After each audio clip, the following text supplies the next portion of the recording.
نہ جانے مسائل تو علماء سے پوچھیں، یہ حکم مبین ہم کو رب سے ملا ہے، چلو پوچھ کیسے جیے زندگی کو، چلو پوچھ لے کس میں رب کی رضا ہے، رب کی رضا ہے۔ الحمدللہ رب العالمین والصلاة والسلام علی سید المرسلین، اما بعد فاعوذ باللہ من الشیطان الرجیم، بسم اللہ الرحمن الرحیم۔ الصلاة والسلام علیک یا رسول اللہ وعلی آلک واصحابک یا حبیب اللہ۔ الصلاة والسلام علیک یا نبی اللہ وعلی آلک واصحابک یا نور اللہ۔ فرمان مصطفیٰ صلی اللہ تعالیٰ علیہ وآلہ وسلم ہے، جو مجھ پر ایک دن میں 1000 بار درود پاک پڑھے گا وہ اس وقت تک نہیں مرے گا جب تک جنت میں اپنا مقام نہ دیکھ لے۔ صلو علی الحبیب، اللہم صلی علی سیدنا و مولانا محمد وعلی آل سیدنا و مولانا محمد وبارک وسلم، صلاۃ و سلام علیک یا رسول اللہ صلی اللہ تعالیٰ علیہ وآلہ وسلم۔ الحمدللہ دارالفتاح اہل سنت کا سلسلہ ہے، اور مجھے بتایا گیا ہے کہ آپ کی کچھ کالز بھی موجود ہیں، تو آپ کالز چلا جائیے۔ میں نے نا مسجد کا میٹر اپنے نام لگوایا تھا، فیس بھی للہ۔ مسجد والے مجھے کہہ رہے ہیں کہ یہ نا مسجد کے نام لگا دو۔ میں چاہتا ہوں میرے نام رہے، میں نے وہ وقف کیا ہوا ہے، میں نہیں لگوانا چاہتا۔ وہ زبردستی مجھ پہ وہ بار بار کہہ رہے ہیں، کیا اس میں کیا؟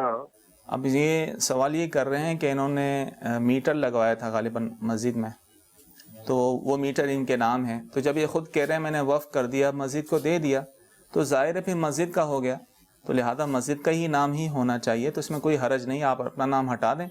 آپ کا نام ہٹانے سے ایسا نہیں ہوگا کہ آپ کا یہ جو ثواب ہے دینے کا یہ ختم ہو جائے گا، آپ کو تو ثواب ملے گا ہی، تو لہذا اس میں مسجد کا نام ہی ڈالنے میں کوئی حرج نہیں۔ مزید کال چلا جی۔ اس کے ساتھ سے سوال یہ ہے کہ سجدے میں کلائیاں زمین پر رکھنا اور 3 انگلیاں کیا پیڑ بھی زمین پر نہ رکھتے ہوں تو ایسے امام کے پیچھے نماز کا کیا ہو؟ اور دوسرا سوال یہ ہے کہ موبائل کمپنی کی طرف سے SMS آتا ہے کہ کوئی اس سے زیادہ کا بیلنس لوڈ کریں اور 15 ستمبر سے 1500 MB اور 500 منٹ فری حاصل کریں، تو کیا یہ جائز ہے؟ جی مفتی صاحب کا ارشاد فرمائیں گے انگلیوں کا جو مسئلہ ہے۔ جی دیکھیں، مرد کے لیے تو حکم یہ ہے کہ سجدے میں وہ اپنی کلائیاں اٹھا کر رکھے۔ اگر کلائیاں وہ اپنی بچھائے گا سجدے میں تو یہ صورت مکروہ تحریمی ہے، گناہ گار ہوگا۔ ٹھیک ہے۔ عورتیں تو ظاہر ہے بچھا کر ہی سجدہ کرتی ہیں، مردوں کے لیے حکم ہے کہ اپنی کلائیوں کو سجدے میں نہ بچھائیں۔ ٹھیک ہے۔ اور مرد کے لیے یہ حکم ہے کہ سجدے میں دونوں پاؤں کی 3 انگلیوں کا پیٹ زمین پہ لگنا یہ واجب ہے۔ ٹھیک۔ 10 انگلیوں میں سے ایک انگلی کا پیٹ زمین پہ لگے یہ فرض ہے، اور دونوں پاؤں کی 3 انگلیوں کا پیٹ زمین پہ لگنا یہ واجب ہے۔ تو لہذا اگر کوئی شخص جو ہے اس طرح سجدہ کرتا ہے کہ دونوں پاؤں کی 3 انگلیوں کا پیٹ نہیں لگ رہا، تو ایسی صورت میں جو ہے نماز واجب العیادہ ہوگی۔ ٹھیک ہے۔ دوسری صورت انہوں نے یہ پوچھی کہ موبائل کی، کہ عموماً یہ آفر آتی ہے کہ فلاں تاریخ تک آپ جو ہے ریچارج کریں گے، جی، تو بیلنس ڈالیں گے تو آپ کو اتنے MB فری ملیں گے، فلاں منٹ فری ملیں گے، تو اس میں کوئی حرج نہیں کہ نام والی صورت ہے صحیح کہ وہ ایک لالچ ایک طرح کی دیتے ہیں کہ آپ بیلنس ڈالیں، ہم آپ کو یہ صورت دیں گے، تو اس میں کوئی حرج نہیں۔ ٹھیک۔ تو مدنی چل کے ناظرین، نماز کے حوالے سے بھی بتایا گیا انگلیوں کا لگنا یہ کس قدر ضروری ہے، لیکن ظاہر ہم دیکھتے ہیں اپنے معاشرے کے اندر کہ لوگ اس حوالے سے اس کی احتیاط نہیں کرتے اور یوں اپنی نمازوں کو ضائع کرتے ہیں۔ تو الحمدللہ دعوت اسلامی جہاں زندگی کے ہر شعبے میں ہماری رہنمائی کرتی ہے، وہیں دعوت اسلامی کے مدنی ماحول میں نماز کورس کا بھی اہتمام کیا جاتا ہے۔ 7 دن کا یہ کورس ہوتا ہے اور اسلامی بھائیوں کو اس کے اندر نماز سکھائی جاتی ہے۔ تو میری آپ سے مدنی التجا ہے، اگر اللہ نے وقت میں گنجائش دی ہے تو آپ اور نکالنی بھی چاہیے، کیونکہ ہم سب کو نماز سیکھنی بھی ہے، تو انشاءاللہ اس سے نماز بھی درست ہوگی۔ جی مزید کال لیں گے سلسلے میں۔ ایک بندہ انویسٹر ہے، انویسٹ کرتا ہے، اور دوسرا بندہ اس پہ کام کرتا ہے، مال کا خریدنا اس کا سردردی، بیچنا اس کی سردردی، سارے سسٹم اس کے ہیں۔ ہم آپس میں 50% پہ یا 60-40 آپس میں ہم طے کر کے کر سکتے ہیں، اس میں کوئی شرعی معاملہ تو نہیں ہے؟ جی انویسٹمنٹ ہے کہ دوسرے کی محنت ہے، کیا جی فرماتے؟ یہ صورت جائز ہے جی کہ ایک شخص کا پیسہ ہو، دوسری کی محنت ہو، اور کام وہی کرے گا، ورکنگ صحیح۔ پارٹنر، تو یعنی اگر شروع سے اسی طرح کیا ہے کہ ایک نے پیسے دے دیے کسی کو، رقم دے دی کہ آپ اس سے کاروبار کریں، جو بھی نفع ہوگا وہ آدھا آدھا ہوگا، تو اس میں شرعی طور پہ کوئی حرج نہیں. کام اگر جائز ہو، جائز طریقے سے کیا جائے تو اس میں پرسنٹیج آگے پیچھے کی جا سکتی ہے. صحیح. یعنی 50-50 ہونا ہی ضروری نہیں ہے. کون سی صورت میں؟ جب ایک کا پیسہ ہو، ایک کی محنت ہو. صحیح. تو لہذا 50-50 بھی کر سکتے ہیں، 60-40 بھی کر سکتے ہیں پرسنٹیج کے اعتبار سے، تو اس میں کوئی حرج نہیں.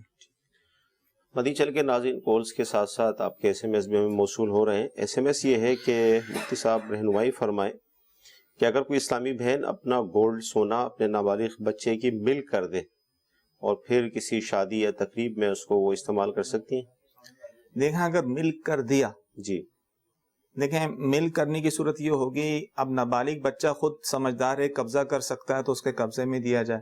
اگر نہ سمجھ ہے تو اس کی طرف سے اس کا والد جو ہے وہ قبضہ کرے گا. تو اگر اس طرح جو ہے نابالغ بچے کی ملکیت میں وہ چیز آ چکی ہے جی تو اب اس کو جو ہے وہ استعمال نہیں کر سکتے. ٹھیک ہے جی. سلسلے میں مزید کالز لیں گے آپ.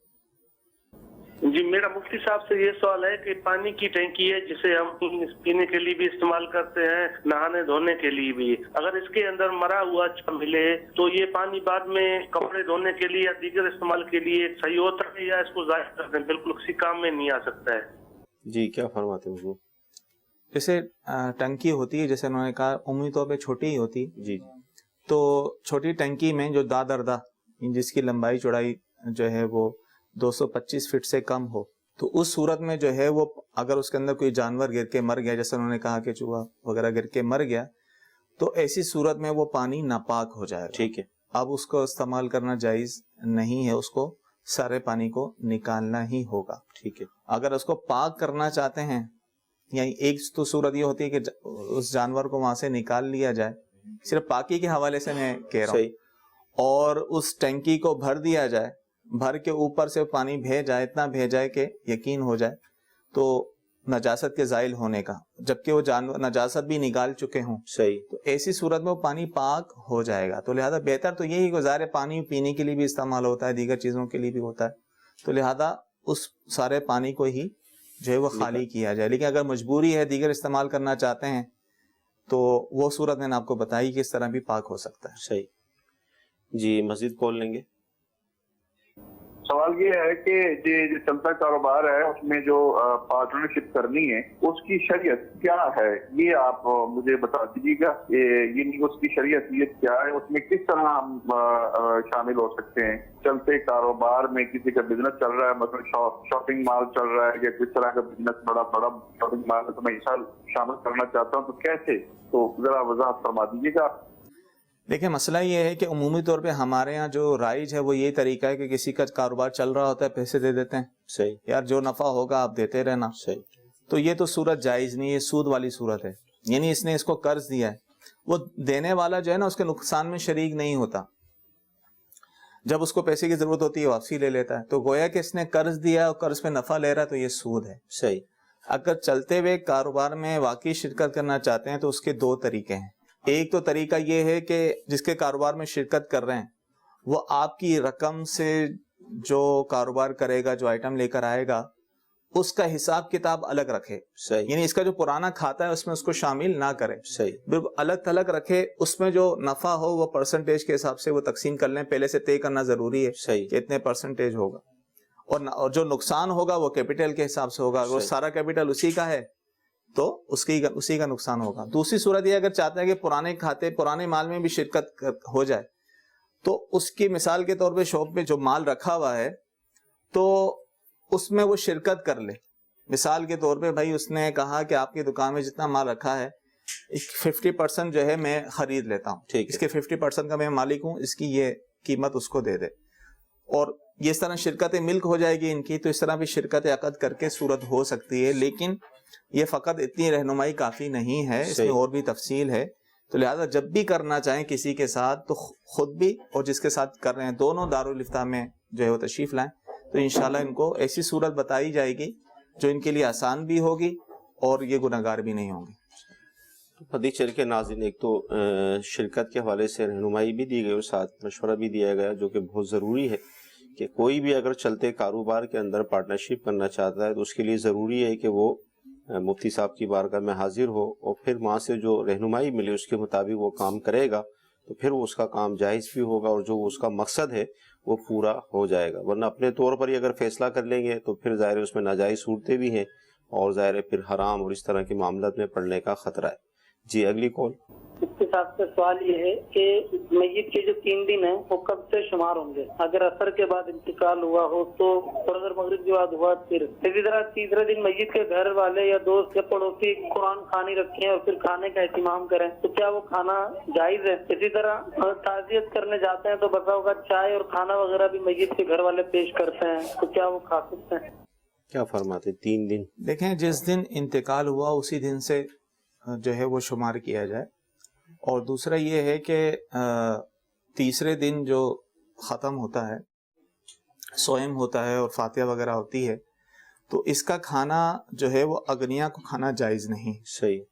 صرف فقراء و مساکین جو شریف فقیر ہیں وہ کھا سکتے ہیں. کیوں ہمارے یہاں جو ہے صورتحال، کیونکہ یہ 3 دن یہ ایام میت کہلاتے ہیں. صحیح ہے. تو اس کی دعوت جو ہے یہ جائز نہیں. ٹھیک ہے. تو بہتر یہی ہے کہ غرباء مساکین کو ہی کھلایا جائے. ہاں البتہ بعض اوقات دور دراز سے دیگر شہروں سے مہمان آئے ہوتے ہیں گھر میں تو وہ کھا پی سکتے ہیں، اس میں حرج نہیں. تو لہٰذا ہمیں احتیاط کرنی چاہیے. ہم کسی کے گھر اگر جا رہے ہیں تعزیت کے لیے ان 3 ایام میں تو لہذا کھانے پینے سے بچنا چاہیے. ٹھیک. جی اگلی کال. میرا سوال یہ تھا کہ اگر کسی شخص کی آج سے 10 سال پہلے کی کچھ قربانیاں چھوٹ گئی ہوں تو وہ جو آج صدقہ دے گا وہ آج کی موجودہ جو قربانی کے حصے کی رقم ہوگی اس حساب سے دے گا یا اس وقت کے حساب سے دے گا جس وقت کی اس کی قربانی چھوٹی تھی؟ جی بہت ساری قربانیاں نکل چکی ہیں اور اب خیال آیا کیا کریں. جی اب پوچھ یہ رہے ہیں کیونکہ ظاہر جس نے قربانی نہیں کی، قربانی کے ایام گزر گئے تو اب اس پر جو ہے بکری کی قیمت صدقہ کرنا واجب ہوتا ہے. جی اب یہ کہہ رہے ہیں کہ آپ پچھلے سالوں کی جو ہے وہ قربانی کے طور پر جو ہے وہ بکری کی قیمت صدقہ کرنا چاہ رہے ہیں تو قیمت کا اعتبار کون سا ہوگا؟ جی جی تو ہر سال کے اعتبار سے مختلف ہوگا. صحیح. یعنی اس سال کی قربانی کرنا چاہیں گے تو اس سال کے اعتبار سے جو ریٹ ہے، پچھلے سال کی قربانی جو ہے وہ آپ صدقے کی صورت میں کر رہے ہیں تو پچھلے سال کے ریٹ کا اعتبار ہوگا. تو اس طرح جتنے سالوں کی جو ہے وہ قربانی انہوں نے کرنی ہے، یعنی وہ بکری کی قیمت صدقہ کرنی ہے تو بکری کی قیمت کا اعتبار وہ پچھلے سالوں کے اعتبار سے ہوگا. ٹھیک. اچھا جیسے مہنگائی تو آپ کے سامنے ہی ہے. اب 10 سال پہلے بکری تھی مثال کے طور پہ 10,000 روپے کی اور آج ہے 50,000 روپے کی، تو اب تو 10,000 کی بکری نہیں ملے گی. اب کیا کریں گے؟ بکری خریدنا نہیں ہے، قیمت صدقہ کرنا ہے. یعنی بکری کی قیمت صدقہ کر لے. مثال 10 سال پہلے 10,000 کی تھی، صحیح، تو 10,000 صدقہ کر دے گا وہ، یعنی شریف فقیر کو مستحق زکوٰۃ کو دے گا. پتہ ہی چلا کہ جانور کا خریدنا ضروری نہیں ہے، اصل اس کی قیمت ہے جو کسی شریف فقیر کو اس کا مالک بنا دے. جی اگلی کال لیں گے. مفتی صاحب کی بارگاہ میں میرا سوال یہ ہے کہ کیا ہاف آستین میں نماز ہو جائے گی؟ ہاف آستین میں نماز ہو جائے گی، اس میں کوئی حرج نہیں ہے. خاص کر جو شخص ایسا لباس پہنتا ہی ہے، اس کا معمول ہے، تو کوئی حرج نہیں. یہ اس حکم میں نہیں آئے گا، کف ثوب میں نہیں آئے گا. البتہ جو لوگ ایسا لباس نہیں پہنتا عمومی طور پہ اور پہننے کو مایوس سمجھتے ہیں تو ان کے لیے علماء نے کہا ہے کہ وہ بہتر یہی ہے کہ وہ پہن کر نماز نہ پڑھیں. ٹھیک ہے. تو لہذا اگر ہاف سلم پہن کے اگر کوئی نماز پڑھتا ہے تو نماز ہو جائے گی. اچھا ایسے میں یہ ہے کہ فرض کی تیسری رکعت میں سورہ فاتحہ کے ساتھ کوئی سورت بھی اگر ملا لی تو کیا آخر میں سجدہ سہو کرنا پڑے گا؟ کوئی ضرورت نہیں ہے. ملا لی، اگرچہ ملانا فرضوں کی تیسری چوتھی رکعت میں سورت کا ملانا واجب نہیں ہے.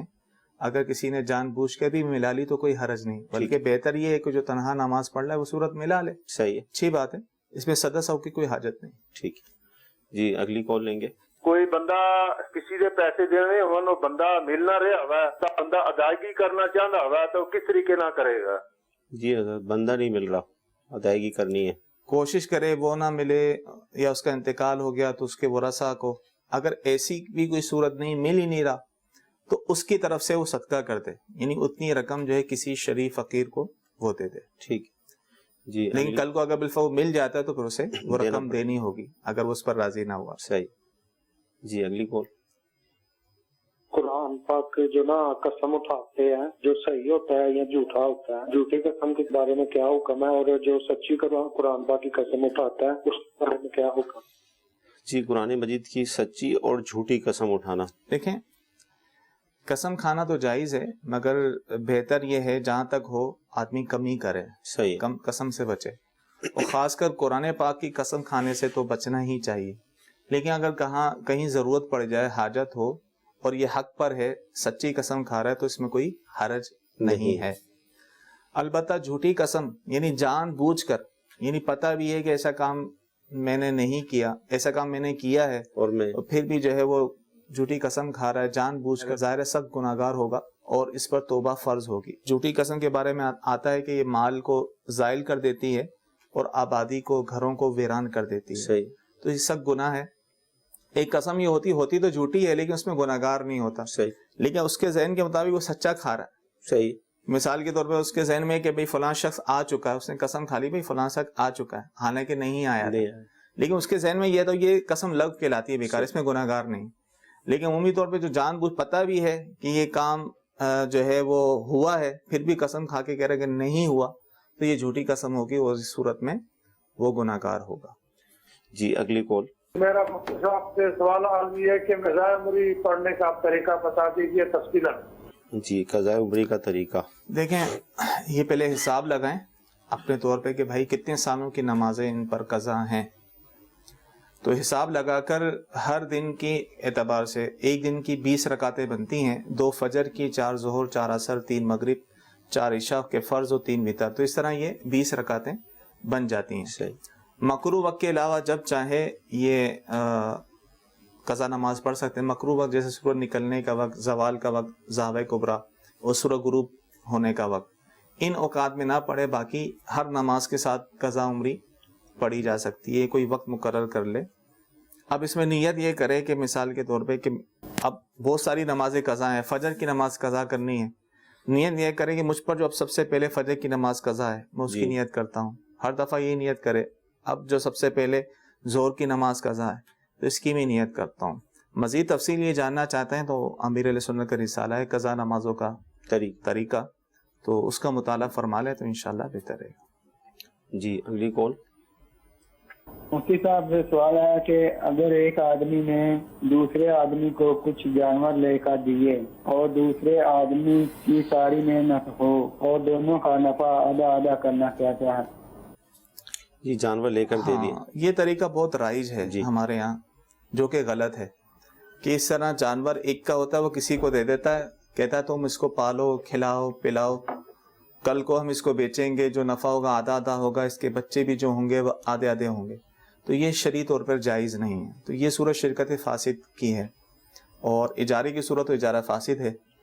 تو لہذا اس صورت میں یعنی جانور لے کر اس نے کسی کو دے دیا، کہا تم اس کو پالو، خیال رکھو، جو بھی بچے ہوں گے نفع ہوگا آدھا آدھا، تو یہ ناجائز ہے. تو جو بھی بچے ہوں گے یا نفع ہوگا وہ سب کا سب مالک کا ہوگا. صحیح.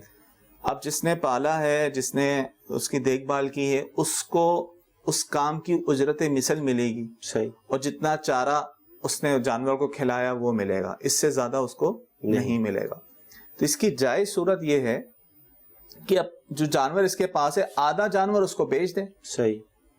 یعنی آدھا جانور اس کو بیچ دیا، مثال کے تو ایک 50,000 کا جانور تھا، 25,000 کا اس کو آدھا جانور بیچ دیا. صحیح.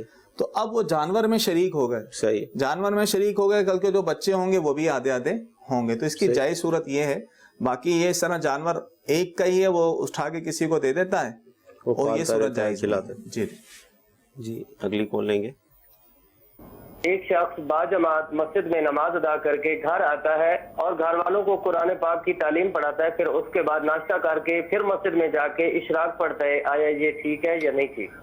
جی کیا فرمائیں؟ جائز ہے، مطلب ثواب تو ملے گا. طریقہ تو ان کا جائز ہی ہے. اب وہ چاہیں دوبارہ اگر مسجد میں نہیں بھی جاتے، گھر میں بھی ادا کرتے ہیں تو یہ بھی جائز ہے، کوئی حرج نہیں. امیر علیہ سنت نے ایک بہت پیارا اس حوالے سے نکتہ بھی دیا تھا اپنے ایک بیان میں کہ اشراق اور چاشت ہم دونوں ساتھ بھی پڑھ سکتے ہیں، لیکن اگر تھوڑا گیپ دے کر پڑھیں گے، کچھ فاصلے کے بعد پڑھیں گے، کچھ وقت گزار کر پڑھیں گے، تو یہ بھی ایک اچھی عادت ہے کہ یعنی اپنے رب کی بارگاہ میں گویا کہ بار بار حاضری، یہ آپ نے ایک نکتہ بیان کیا تھا. تو واقعی جس طرح مفتی صاحب نے فرمایا جائز ہے کہ بالفرض اگر وہ صورت نہیں پائی جا رہی کہ ہم فجر کی نماز کے فوراً بعد مسجد میں ہی رہیں، ذکر و اذکار کریں اور اس کے بعد اشراق چاش پڑھیں، لیکن اگر کوئی گھر پہ جا کے بھی پڑھتا ہے تو اچھا ہی عمل کر رہا ہے، اللہ کی بارگاہ میں اس کی حاضری ہو رہی ہے، نفل پڑھ رہا ہے، تو ظاہر یہ بھی محمود ہے، اس کو نعوذ باللہ کوئی برا تو نہیں کہے گا، تو اس عادت کو برقرار رکھیں، انشاءاللہ برکتیں ملیں گی۔ جی اگلی کون؟ میرا گروی کے متعلق سوال کر رہا میں نے مفتی صاحب سے کہ گروی گرم لے سکتے کہ نہیں لے سکتے؟ گروی دیکھیں، ایک تو گروی اس کو کہتے ہیں کہ آپ نے کسی سے قرض لیا اور اپنا مکان دے دیا رہنے کے لیے، صحیح، گروی میں اس کو کہتے ہیں تم اس کو استعمال کرو جب تک میں تمہارا قرض ادا نہ کر لوں تم اسے استعمال کرتے رہو، صحیح، تو یہ تو صورت ناجائز و حرام ہے، سود والی صورت ہے۔ اسی طرح لوگ اپنی زمینیں دے دیتے ہیں، کسی سے قرض لے کر اپنی زمین دے دیتے ہیں کہ تم اسے استعمال کرو، کوئی اس کا کرایہ ورایہ نہیں ہوتا، صحیح، پر تم اسے استعمال کرو جب تک میں تمہارا قرض واپسی نہ کروں، تو یہ صورت حرام ہے، سود ہے۔ اور دوسری صورت یہ ہے کہ ایک تو ایڈوانس میں دے دیا، کسی کو پیسے دیتے ہیں اور گھر لے لیا کرائے پر، صحیح، تو کرایہ اگر بہت معمولی رکھا، بعد اوقات تو نا ہیوی ڈپازٹ پر جی جو ہے زیادہ اگر ایڈوانس ہوگا تو کرایہ کم ہوگا، تو یہ بھی صورت جائز نہیں ہے، جتنا معروف میں کرایہ ہے اس کے مطابق ہی لینا ہوگا۔ مدنی چینل کے ناظرین، سلسلہ ہوا، بہت اہم گفتگو ہوئی، بہت سارے مسائل سیکھنے کو ملے، اللہ اپنی بارگاہ میں قبول فرمائے، جو ہم نے سنا ہے سیکھا ہے عمل کی توفیق عطا فرمائے، آمین۔ صلو علی الحبیب صلی اللہ تعالی علی محمد۔ نہ جانے مسائل تو علماء سے پوچھیں، یہ حکم مبین ہم کو رب سے ملا ہے، چلو پوچھ کیسے جیے زندگی کو، چلو پوچھ لے کس میں رب کی رضا ہے، رب کی رضا